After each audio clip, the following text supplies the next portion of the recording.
İqtisadçı Eldəniz Əmirov pensiyaların indeksləşdirilməsi ilə bağlı ölkə başçısı İlham Əliyev tərəfindən təsdiqlənən son dəyişikliyi şərh edib. News 24 az məlumat verir ki, Əmirov yeniliyin tətbiqi ilə əmək pensiyalarının məbləğində artımın olacağını qeyd edib.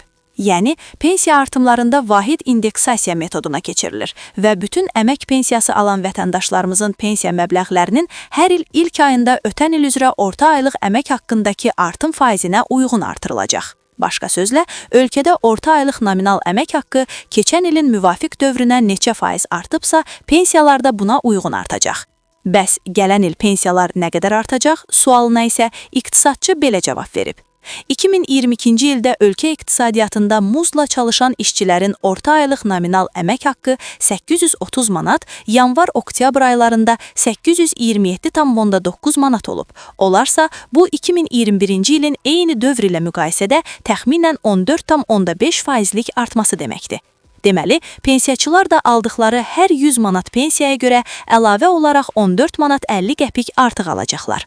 300 manat alan 343,5 manat, 400 manat alan 458 manat alacaq. Qeyd edək ki, əgər indeksasiya 14,5%-dən nə qədər yuxarı edilərsə, pensiyalar həmin faiz nisbətində daha çox artacaq. Əmirov qeyd edib ki, başqa dəyişiklik qulluq stajına görə əmək pensiyasına əlavələri olanlarla bağlıdır. Belə ki, əmək pensiyasının sığorta hissəsi artırıldıqda və ya yenidən hesablandıqda, qulluq stajına görə əmək pensiyasına əlavələrin məbləği həmin artımlar qədər azaldılmaqla yenidən hesablanacaqdır. Onların aylıq əmək haqqı, tutmuş olduqları vəzifələr üzrə əmək haqqı, dövlət məvacibi, təminat xərcliyi sonradan artırıldıqda, bu artımlar nəzərə alınmaqla qulluq stajına görə əmək pensiyasına əlavələr yenidən hesablanır. Yəni, artıq hər il həmin şəxslərin əmək pensiyasına əlavələr əsas hissə ilə birlikdə ümumi məbləğ olaraq indeksləşdiriləcək.